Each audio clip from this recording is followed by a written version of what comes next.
여러분, 남자가 여자한테 하지 말아야 할 얘기 중에 제일 지루한 얘기가 뭐죠? 군대 얘기죠. 다 아시네요.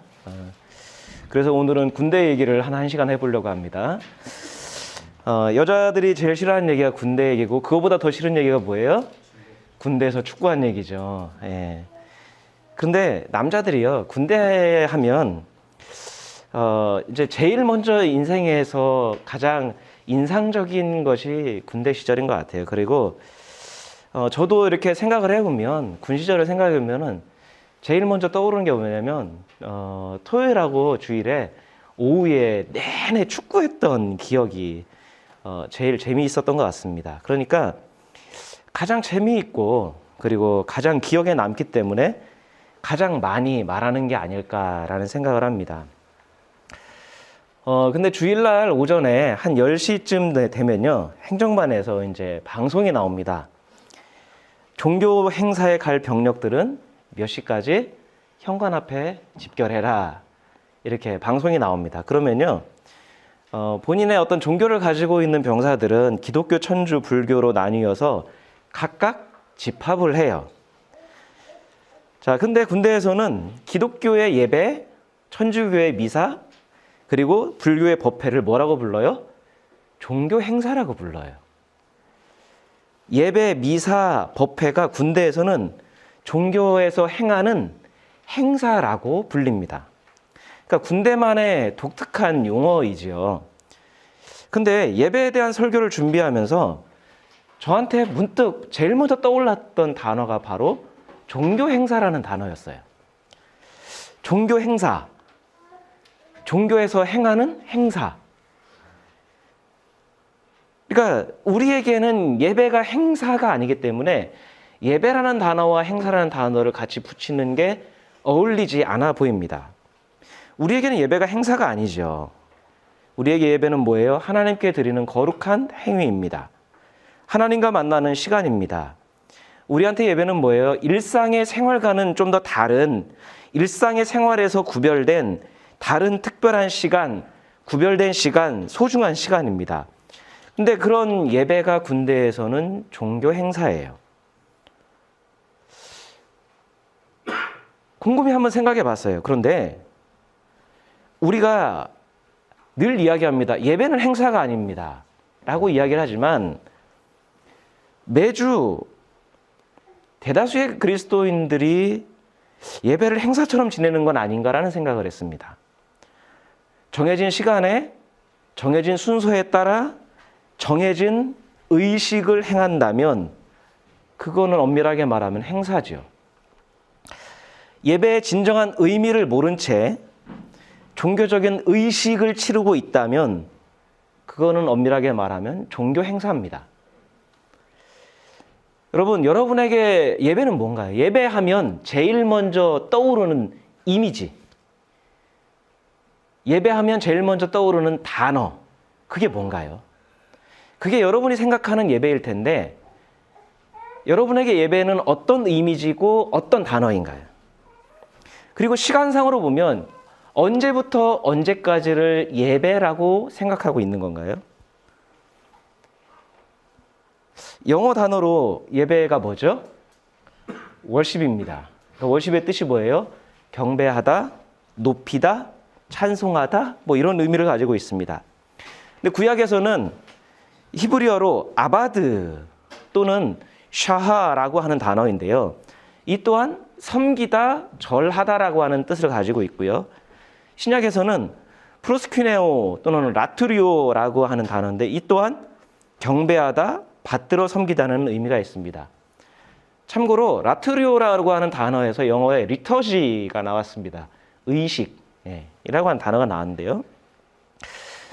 그러니까 이 세 영어나 히브리어나 헬라어를 봤을 때 예배가 뭐예요? 누군가를 높이고 누군가를 섬기고 누군가를 경배하는 행위가 예배 속에 담겨 있는 것 같습니다. 근데 사실 예배를 뜻하는 그 히브리어나 헬라어의 이 단어들은 당시에 일상에서 사용하고 있던 단어예요.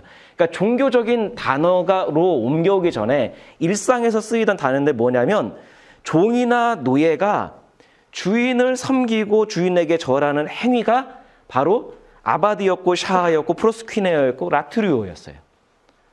그러니까 일상에서 쓰던 단어를 종교적인 영어로 차용해 온 겁니다. 그러니까 그 단어들이 성경에서는 누구를 섬기는 거예요? 하나님을 섬기고 하나님을 경배하는 용어로 온 겁니다.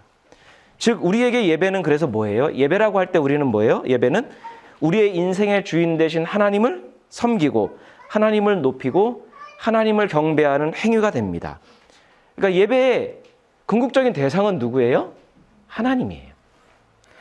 다른 대상이 예배의 대상이 될 수가 없는 거죠. 자, 다른 종교에서도 마찬가지예요. 다른 종교에서도 각자의 종교가 갖고 있는 예배가 뭐예요? 각자의 신에게 절하고 각자의 신에게 기도하는 행위가 예배입니다. 그래서 기독교뿐만 아니라 다른 종교에서도 예배란 뭐예요? 인간이 신을 섬기고 신을 경배하고 신을 높이는 행위라고 다들 인식하고 있습니다. 그러니까 그게 예배인 거예요. 그래서 예배하면 제일 먼저 떠오르는 게 뭐예요? 종교적인 의식을 진행하는 그 시간, 종교적인 의식이 진행되는 그 순간, 그 공간, 그 종교 행사의 의식이 예배라고 생각하는 거예요. 그래서 아마 대부분의 그리스도인들의 예배가 뭐냐라고 하면 예배당이 제일 먼저 떠오를 거예요. 예배가 뭐냐라고 하면 주일 11시 그게 떠오를 거예요. 그러니까 대부분의 그리스도인들에게 그리스도인이 생각하는 예배가 뭐예요? 종교적인 의식을 행하는 그 순간 그 시간, 그거를 예배라고 생각하는 거죠. 주일이라고 불리는 일요일이나 그 정해진 시간에 기독교인들이 모여서 하나님을 생각하고 하나님의 이름을 부르고 하나님께 찬송하는 그리고 기도하는 시간을 예배라고 생각합니다. 특히 그리스도인들에게 예배하면 예배가 뭐냐? 예배 이퀄 설교라고 생각하는 것 같아요. 그래서 설교에만 늦지 않으면 나 예배 드렸다. 설교 들었으면 나 오늘 예배 드렸다고 생각하는 것 같습니다. 그러니까 설교를 가장 중요하게 생각하는 것 같아요. 그래서 제가 이렇게 거의 한 30년 가까이를 이렇게 교회에서 봉사하고 이렇게 하면서 아마 대표 기도하시는 분들, 예배 기도하시는 분들의 50% 이상은 그렇게 기도하시는 것 같아요. 그러니까 정해진 멘트가 있습니다. 교회는 다른데, 지역은 다른데 정해진 멘트가 뭐예요? 예배가 한창 진행되고 있는데 예배를 시작하는 첫 시간이 마치는 시간까지. 그 말 속에는 뭐가 있는 거예요?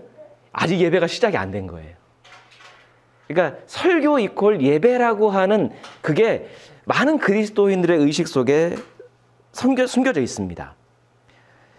자, 근데 왜 설교를 그렇게 중요하게 생각할까를 생각해 보면요. 그런 것 같아요. 설교가 신탁이라고 생각하는 것 같아요. 그러니까 설교를 뭐라고 보통 불러요? 하나님 말씀을 전하는 시간. 근데 과연 여러분 신탁이라고 할 때는 그게 오류가 없어야 되고요. 그대로 다 진행이 돼야 됩니다. 그런 의미에서 보면 설교가 신탁인가요? 수많은 설교에는 오류가 있고요. 잘못된 내용이 있고요. 목회자 잘못된 판단이 들어갈 때도 있어요. 그래서 제가 여러분에게 늘 이야기하는 게 설교를 들을 때 생각하면서 들으셔야 되고 판단하면서 들으시라고 하는 게 분명히 설교 속에 잘못된 내용이에요. 그러니까 설교가 신탁이 아니에요.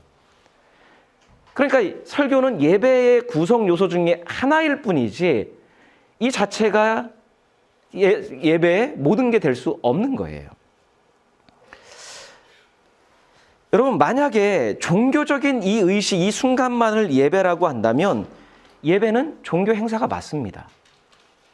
아무리 거룩한 목적으로 믿음이 좋은 사람들이 무리들이 모였어도 냉정하게 말하면 이건 종교 행사예요.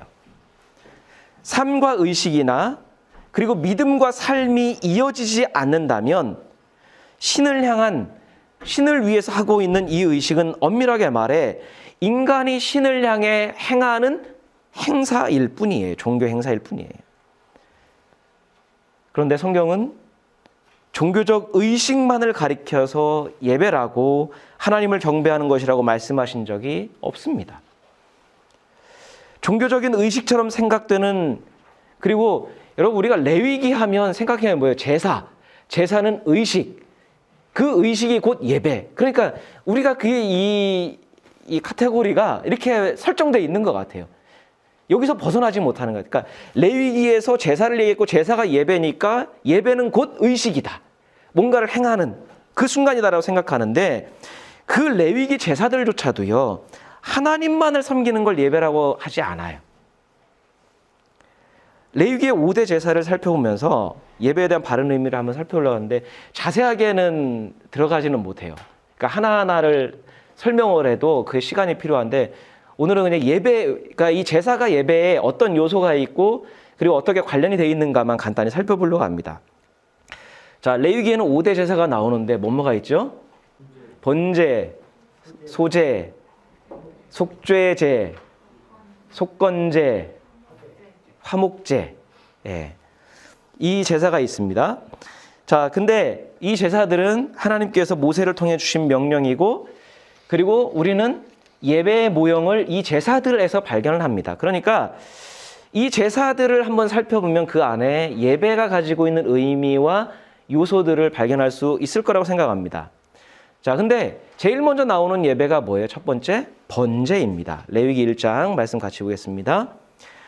이스라엘 자손에게 말하여라. 너는 그들에게 다음과 같이 일러라. 너희 가운데서 짐승을 잡아서 나 주에게 제물을 바치는 사람은 누구든지 소나 양을 제물로 바쳐라.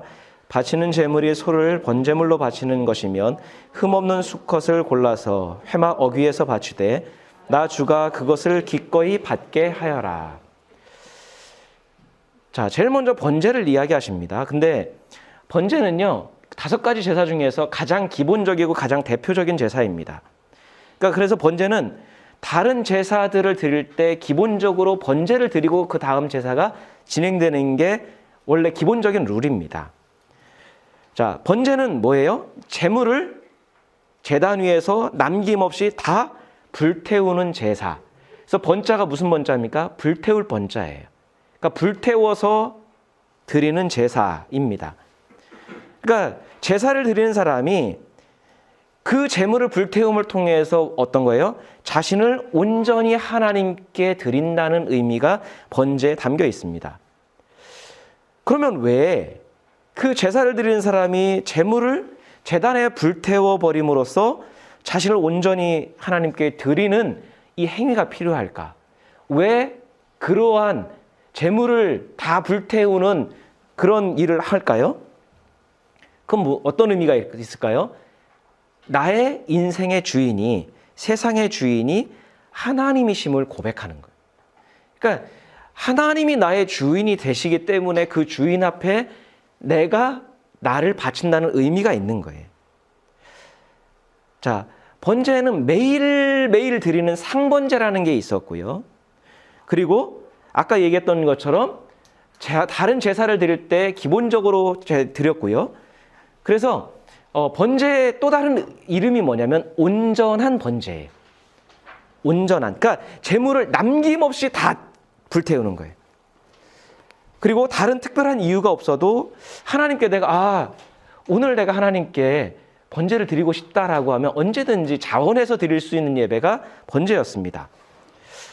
따라서 매일의 삶을 하나님께 의탁하고 주인이신 하나님의 뜻을 받들고 하나님의 인도하심 속에 살기를 원한다는 의미가 번제 속에 있다고 볼 수 있는 거죠. 무엇보다 제물을 어떤 제물을 바치라고요? 흠 없는 것. 무엇보다 흠 없는 제물을 바침으로써 어떤 고백을 담는 거예요? 하나님 앞에 흠 없는 믿음으로 흠 없는 삶을 살기를 원한다는 고백과 소원과 결단을 담은 제사가 번제라고 할 수 있습니다. 그래서 우리가 여기서 발견할 수 있는 예배의 첫 번째 요소가 뭐예요? 예배는 뭡니까? 우리의 인생의 주인이 하나님이심을 고백하고 인정하는 게 예배의 첫 번째 요소입니다.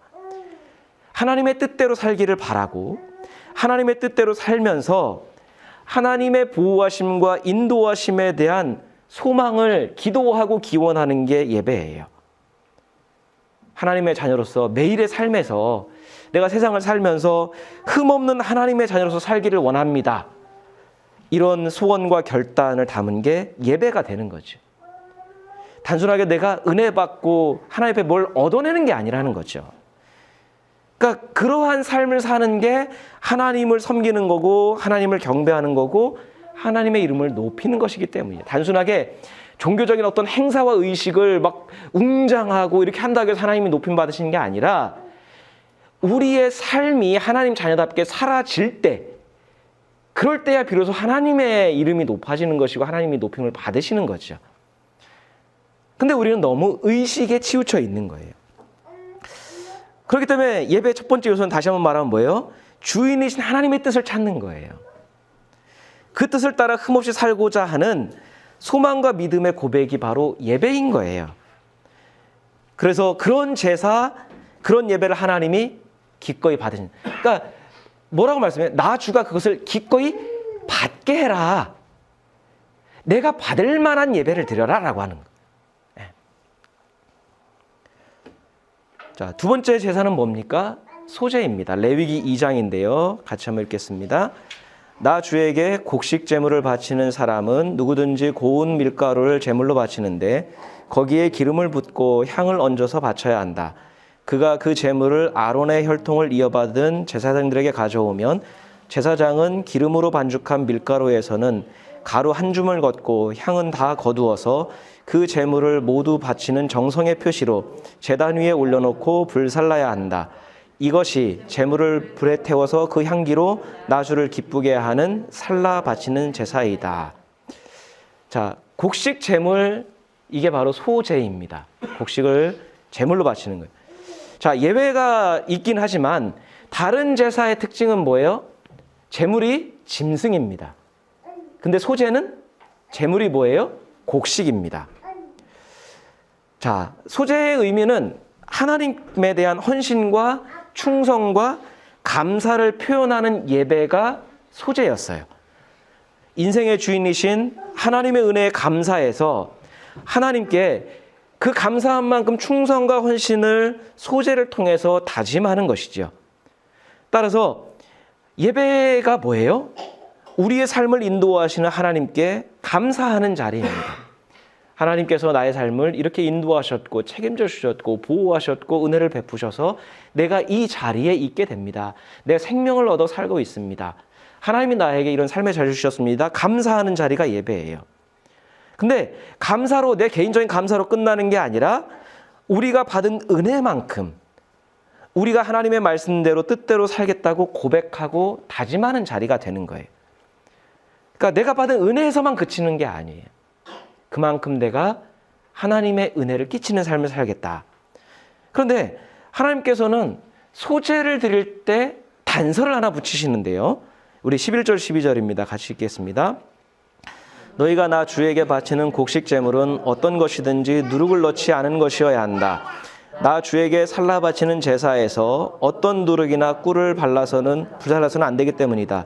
너희가 맨 먼저 거둔 곡식을 제물로 바칠 때에는 나 주에게 누룩과 꿀을 가져와도 되지만 나 주를 기쁘게 하는 향기를 내려고 그것들을 제단 위에 올려놓아서는 안 된다. 단서가 붙어요. 자, 곡식 제물을 바칠 때 뭐와 뭐를 하지 말라고요? 누룩과 꿀을 같이 섞지 마라. 가져오기는 해라. 가져올 수는 있다. 대신 제단에 제물로 바칠 때는 누룩도 꿀도 넣어서는 안 된다고 말씀하네요. 여러분, 왜 누룩을 넣지 말라고 하실까요? 누룩의 성질이 뭐가 있습니까? 누룩이 들어가면 반죽이 어떻게 돼요? 부풀어 오릅니다.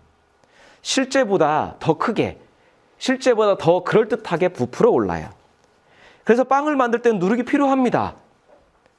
그런데 하나님께서는 하나님께 바치는 제사에는 그게 어울리지 않는다는 거예요.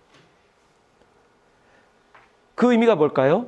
하나님은 있는 그대로 부풀리지 말고 그럴듯하게 포장하지 말고 있는 그대로 와라.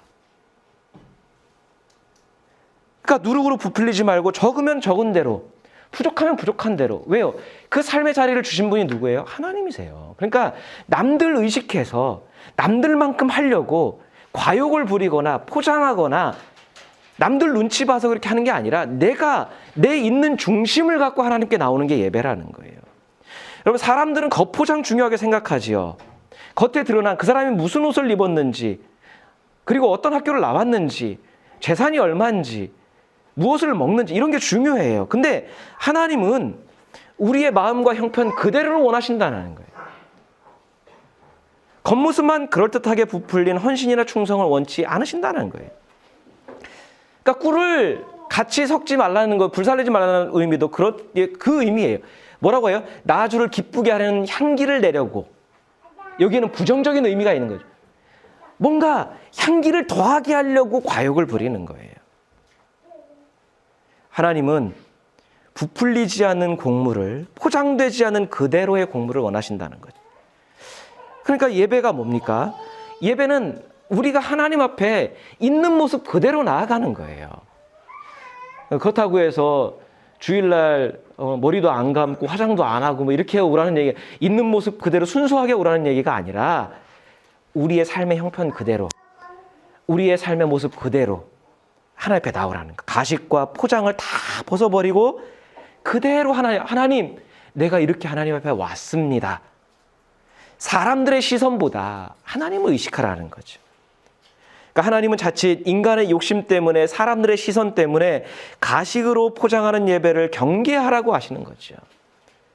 과욕을 부리는 헌신이나 자신을 드러내기 위한 충성을 경계하고 순전한 예배자의 모습으로 사는 거예요. 헌금이나 봉사도, 삶도 내가 하나님 앞에 결정하는 거지. 내가 직분이 얼마 있으니까, 내가 또 남들 시선이 있으니까 이렇게 하는 게 아니라 내가 하나님 앞에서 내가 결정하는 거예요. 그리고 세 번째 제사가 뭡니까? 속죄제입니다. 레위기 4장인데요. 같이 읽겠습니다. 너는 이스라엘 자손에게 다음과 같이 일러라. 어떤 사람이 실수로 잘못을 저질러 나 주가 하지 말라고 명한 것을 하나라도 어겼으면 다음과 같이 하여야 한다. 특히 기름 부음을 받고 임용받은 제사장이 죄를 지어서 그 벌이 백성에게 돌아가게 되었을 경우에 그 제사장이 지은 죄를 용서받으려면 솥대 가운데서 흠없는 숫송아지 한 마리를 골라 속죄 제물로 주에게 바쳐야 한다. 자, 속죄제는요, 뭐냐면 하나님의 명령을 어겼을 때, 죄를 지었을 때 드리는 제사입니다. 즉 하나님께 용서받기 위한 회개의 제사예요.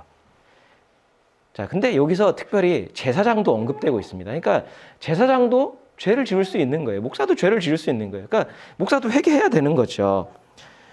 자, 그런데 어떤 잘못이에요? 자, 레위기, 여러분 나중에 집에 가세요. 레위기 5장의 초반부에 보면 속죄제를 드려야 하는 경우들, 이럴 때 드려야 된다라고 해서 대표적인 것들을 뽑아놨는데요. 뭐냐면 거짓 증언했을 때, 거짓말했을 때, 그리고 더 나가서 진실을 숨겼을 때, 거짓을 말하진 않았지만 진실이 있는데 진실에 대해서 침묵했을 때, 그리고 부정한 것에 접촉했을 때, 잘못된 맹세를 했을 때 속죄제를 드려라라고 해요. 그러니까 이게 하나님의 계명을 어긴 경우입니다. 자, 근데 여기서 우리 한번 생각해 봐야 될 필요가 있어요. 자, 그리스도인들은 어떤 죄를 더 심각하게 생각할까요? 보통 죄라고 하면 제일 먼저 그리스도인들이 떠올리는 거 뭘까요? 지금까지 제가 이렇게 교회 안에서 보면 그리스도인들이 죄책감을 가장 많이 느끼는 경우가 뭐냐면 예배 빠지거나 기도를 게을리하거나 성경 읽지 않거나 이런 경우를 더 많이 죄책감을 갖는 것 같아요. 그러니까 이 예배와 기도와 성경 이런 것들이 자신의 삶의 신앙에 직접적인 영향을 끼친다고 생각을 합니다. 하나님 앞에 어떤 굉장히 죄책감을 느껴요. 하나님, 내가 예배 드리지 못했고요, 기도에 게을렀고요, 성경에 멀리했고요, 이걸 굉장한 죄책감을 느껴요. 이걸 안 하면 그리스도인의 의무를 다하지 않았다고 생각합니다. 근데 이것만이 전부일까? 근데요, 속죄제에서 언급하는 이 항목들을 보세요. 하나님의 계명은 개인적인 종교 행위의 열심보다 그리스도인의 삶과 그리고 이웃과의 관계에서 행해야 될 의무들을 더 중요하게 생각하는 것 같아요. 속죄제를 말씀하시면서 하나님과의 계명이고 하나님과의 관계인데, 너 예배 안 드렸으니까, 너 기도 안 했으니까, 성경 안 읽어서, 이런 내용이 안 나와요. 삶에 관한 거고 이웃과의 관계에 대한 부분이에요. 예수께서 말씀하신 것처럼 너희가 예배 드리기 전에, 하나님 앞에 제물을 드리기 전에 드리러 왔는데 형제와 다투거나 불화한 일이 있으면 먼저 제사 드리기 멈추고 가서 화해하고 와서 드려라고 했던 그런 예배를 하나님이 원하시는 거죠. 하나님은 개인이 종교 행위로 하나님께 집중하기보다는 이 제사와 삶이, 예배와 삶이 연결되어 있는 것이다. 예배는 의식이 전부가 아니다. 그걸 가르쳐 주시는 거죠. 그러니까 하나님의 백성답게 살지 못했다면 회개해야 되죠. 어떤 죄를요? 진실하게 살지 못한 것을, 진실에 대해서 침묵했던 죄를, 정의롭게 살지 못한 것을, 평화롭게 살지 못한 것을 회개하라고 하시는 거예요. 예배, 기도, 성경 읽기 중요하죠. 근데 그거보다 하나님의 백성답게 살지 못한 죄를 예배를 통해 회개하고 용서받으라고 하시는 거예요. 회개를 통해서 다시 하나님 뜻대로 살기를 소망하고 결단하는 것이 예배인 거죠. 이렇듯 예배는 종교적인 의식을 진행하는 종교 행사가 아니라 삶과 연결되어 있는 살아있는 믿음의 고백이요 결단의 자리라고 하는 것을 하나님이 속죄제를 통해서 말씀해 주시는 거죠. 자, 네 번째는 속죄제와 비슷한 속건제인데요. 우리 좀 길지만 같이 한번 읽어보겠습니다. 누구든지 나 주에게 성실하지 못하여 죄를 지으면 곧 이웃이 맡긴 물건이나 담보물을 속이거나 도둑질을 하거나 이웃의 것을 강제로 빼앗거나 남이 잃어버린 물건을 줍고도 감추거나 거짓 증언을 하거나 사람이 하면 죄가 되는 일들 가운데서 어느 하나라도 하면 그래서 그가 그런 죄를 짓고 유죄 판결을 받으면 그는 자기가 강도질을 하여 훔친 물건이든 강제로 빼앗아서 가진 물건이든 맡고 있는 물건이든 남이 잃어버린 물건을 가지고 있는 것이든 거짓으로 증명을 하면서까지 자기의 것이라고 우긴 물건이든 모두 물어내야 한다. 그는 이 모든 것을 모자람 없이 다 갚아야 할 뿐 아니라 물어내는 물건값의 5분의 1에 해당하는 값을 보태어 본래 임자에게 갚되 속건제물을 바치는 날로 갚아야 한다. 그는 주에게 바치는 속건제물을 제사장에 가져가야 한다. 그것은 양떼 가운데서 고른 흠없는 순양 한 마리로서 그 속건제물의 값은 내가 정하여 주어라. 그래서 죄를 속하여 주면 그는 사람이 하면 죄가 되는 일들 가운데서 어느 하나라도 하여 지은 그 죄를 용서받게 된다. 여러분, 속건제와 속죄제는 회개의 제사라는 면에서 비슷해 보입니다. 그리고 둘 다 이게 단어의 원래 의미를 찾아보면 벌금이라는 의미가 있어요. 포함되어 있습니다. 근데 결정적인 차이가 있어요. 속죄제에는 배상이 필요가 없지만 속건제는 반드시 배상의 책임을 이행해야 됩니다. 그러니까 성경에는 보상이라고 되어 있지만 엄밀하게 얘기하면 배상이라고 해석을 해야 돼요. 번역이 돼야 되는데요. 여러분, 배상이 뭐예요? 법적으로? 배상이 뭐예요? 누군가의 신체에 상해를 입혔거나 누군가에게 재산상의 피해를 입혔을 때 법적으로 반드시 물어야 되는 벌금이 배상입니다. 그러니까 속죄제는 하나님의 명령을 어기기는 했어요. 그래서 다른 이에게 어떤 피해를 줬지만 물질적인 피해는 주지 않았어요. 그러면 그때는 어떻게 해요? 회개의 제사 속죄제를 드리면 돼요. 그리고 그 사람에게 가서 말로 사과하고 용서를 구하고 용서를 받으면 됩니다. 근데 속건제는 달라요. 다른 사람에게 물질적인 신체적인 피해를 입힌 거예요. 실제적인 피해를 입힌 겁니다. 그런데 그 실질적인 피해를 입혀놓고 하나님께 제사 드리고 용서를 구한다고 해서 다 해결되는 게 아니라는 거예요. 아무리 울고불고 하나님 앞에 회개해도 그걸로 끝나는 게 아니라는 거예요. 여기서 우리가 영화 밀양을 다시 한번 생각해 볼 필요가 있는 거죠. 뭐라고 말씀해요? 피해를 입힌 것을 다 갚을 뿐만 아니라 뭐라고요? 그거에 5분의 1을 더해서 20%의 배상금을 더해서 갚으라고 해요. 피해를 입힌 게 있으면 거기에 5분의 1을 더해서 배상을 하고 속건제를 드려야 된다고 말씀해요. 속건제를 지내기 전에 그 의무를 반드시 이행해야 된다. 여러분, 이것은 뭘 가르칠까요? 그리스도인들에게 예배의 범위가 종교적인 의식에서만 그치지 않는다는 것을 정확하게 가르쳐 주는 거예요. 예배 시간에 아무리 경건하고 거룩한 종교적인 의식을 치러도 하나님께서 주신 세상이라는 공간에서 믿음으로 살지 못하면 하나님은 그 예배를 거부하신다는 거예요. 하나님께서는 이웃에게 불성실한 삶의 태도를 아까 1절에서 뭐라고 해요? 하나님께 성실하지 못한 걸로 규정을 하세요. 누구든지 나 주에게 성실하지 못하여 죄를 지으면, 그렇게 해놓고 나와 있는 항목들이 뭐예요? 이웃과의 관계 생활. 이게 하나님께 성실하지 못한 거라는 거예요. 예배드리고 기도하고 찬송하고 성경 읽고 이게 아니에요. 거기서 그치는 게 아닙니다.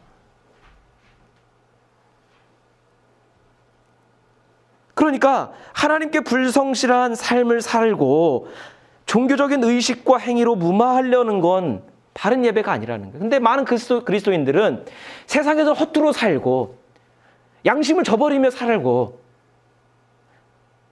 거짓과 불의를 서슴없이 행해놓고 주일날 예배 와서 예배 한 번이면 모든 게 다 무한대로 해결된다. 회개 기도하면 된다라고 생각하지만 하나님은 아니라는 거예요. 너 배상하지 않으면 그 예배 아니다라고 하시는 거예요. 예배는요, 세상의 삶에서 도망치는 도피처가 아닙니다. 회개는요, 우리 삶에서 저지른 실수와 죄를 해결하려고 하는 면죄부가 아니에요. 속죄제도 그렇지만 속건제를 통해서 하나님이 가르쳐주는 게 뭐예요? 예배자가 얼마나 책임 있는 삶을 살아야 되는가. 세상에서 그리스도인으로 하나님의 자녀로서 얼마나 책임 있는 삶을 살아야 되는가를 가르쳐 주시는 거예요. 예배가 종교 의식에서만 그치는 종교 행사가 되면 안 되고 삶과 예배가 얼마나 밀접한지를 가르쳐주고 계시는 거죠. 그런 의미에서 우리는 예배를 뭘로 생각하고 있는지 돌아볼 필요가 있습니다. 그런 면에서 5번째 제사인 화목제사도 마찬가지인데요. 같이 한번 읽겠습니다. 화목제사에서 감사제물로 바친 고기는 그것을 바친 그날로 먹어야 하고 조금이라도 다음 날 아침까지 남겨두어서는 안 된다. 그러나 그가 바치는 희생제물이 서약한 것을 지키려고 바치는 제물이거나 그저 바치고 싶어서 스스로 바치는 제물이면 그는 그 제물을 자기가 다 바친 그 날에 먹을 것이며 먹고 남은 것이 있으면 그 다음 날까지 다 먹어야 한다. 그러나 사흘째 되는 날까지도 그 희생제물의 고기가 남았으면 그것은 불살라야 한다. 이게 색이 다른 거는요. 화목제에는 3가지 경우에 화목제를 드릴 수 있어요. 감사할 때, 서원할 때, 자원할 때. 이 3가지는 화목제사예요. 자, 근데 그러면 우리는 화목제사니까 하나님과 화목하는 이것만 생각하는데, 자, 화목제물로 바친 이 제물의 용도가 좀 독특합니다. 다른 제사는요, 바친 제물을 거의 다 하나님께 불살라 드리든지 제사장에게 줘요. 그런데 화목제물로 바친 제물은 어떻게 하라고요? 하루 안에 먹든지 아니면 사흘 안에 먹든지 다 먹으라고 해요. 소를 바쳤든 염소를 바쳤든 양을 바쳤든 네가 바친 제물을 정해진 기간 안에 그것도 기간도 되게 짧아요. 짧은 기간 다 먹으라고 해요. 여러분, 그리고 그것을 먹지 못하면 어떻게 해요? 그거를 쟁여두지 말고 버리라고 말씀해요. 너 그거 기간에 못 먹었지? 못 먹었으면 버리라고 해요. 야, 근데 한번 생각해 볼까요? 여러분, 소를 제물로 바쳤어요? 아니면 작으면 양과 염소를 제물로 바쳤어요? 자, 그것을 하루 안에, 사흘 안에 먹는 게 가능한가요? 아무리 고기 좋아하는 사람이라도 그걸 먹는 게 가능할까요? 제사를 드린 그 가족이 그 제물을 다 먹는 게 불가능합니다. 근데 왜 하나님은 이게 불가능한 명령을 주셨을까? 결국에는 버릴 수밖에 없는 거잖아요. 자, 근데 방법이 있어요. 다 먹으려면 어떻게 해요? 어떻게 하면 됩니까? 이웃과 나누면 돼요. 이웃을 초청해서, 주변 어려운 일을 초청해서 같이 나누면 하루 안에도 먹을 수 있고요. 사흘 안에 먹어요. 다른 사람을 초청해서 함께 먹어야 남김없이 먹을 수 있어요. 근데 그렇게 하지 못하고 자기가 먹으려고 했다가 기간이 넘어가면 그거는 너 버려야 된다고 하시는 거예요. 왜 화목제물을 짧은 시간 안에 먹으라고 하셨을까? 사람은 의무를 지어주지 않으면 나누지 않습니다. 그럼 우리 자신도 한번 돌아보면 알 수 있어요. 썩더라도요, 내 안위를 위해서 혹시 몰라서 쌓아놓는 게 사람의 본성이에요. 언제쯤 사용하겠지, 언제쯤 먹겠지, 나누지 않고 쌓아놓는 게 사람의 본성이에요. 그리고 내가 배부르면요, 다른 사람의 배고픔과 아픔에 무뎌지는 게 인간입니다. 그러니까 화목제물을 통해서 단순하게 하나님하고 그냥 화세하라 이런 게 아니라 예배자는 본성과 다른 삶을 살아야 된다. 다른 이하고 화목할 수 있는 길을 찾아야 된다고 말씀하는 거죠. 예배를 통해 다른 사람을 향해 손을 내밀고 나누고 베풀고 섬기라고 하시는 거예요. 나만 배부르려 하지 말고 내 만족만 추구하지 말고 함께 내 식탁에 이웃들을 초청을 하고 그들과 함께 나누는 삶의 자리가 있어야 예배라고 말씀하시는 거죠. 예배는 나만을 위한 종교의식이 절대로 아니에요. 우리가 다른 사람과 어울려 더불어 살아가도록 인도하시는 하나님의 뜻을 깨닫는 자리가 되는 거죠. 그래서 우리는 매주 예배를 시작하면서 어떻게 고백하나요? 같이 한번 읽겠습니다. 하나님은 영이시다. 그러므로 하나님께 예배를 드리는 사람은 영과 진리로 예배를 드려야 한다. 여러분, 영과 진리로 예배를 드린다는 의미가 뭡니까? 그냥 내 생각, 내 마음이 그냥 하나님이 이 순간에 향해 있으면 그의 영과 진리로 예배를 드려야 되는 건가요? 5가지 제사를 통해서 가르쳐 주시는 예배의 참된 의미를 살아냈는지 돌아보는 것이 영으로 드리는 예배이고 진리로 드리는 예배가 되는 거죠. 그리고 예배가 종교적인 의식이나 종교 행사로 그치지 않고 삶으로 이어지는 진실한 예배가 되게 하시는 거죠. 그래서 우리는 예배 끝에 한 목소리를 이렇게 고백합니다. 주님의 말씀을 마음에 새겨 언제든지 어디에서든지 누구에게든지 그리스도인으로 살겠습니다. 이게 예배라는 거죠. 예배자인 우리 그리스도인으로 살고 있습니까? 우리의 예배는 언제인가요? 우리의 예배의 장소는 어디인가요? 우리는 누구에게 그리고 누구와 함께 예배를 드리고 있을까요? 같이 기도하겠습니다.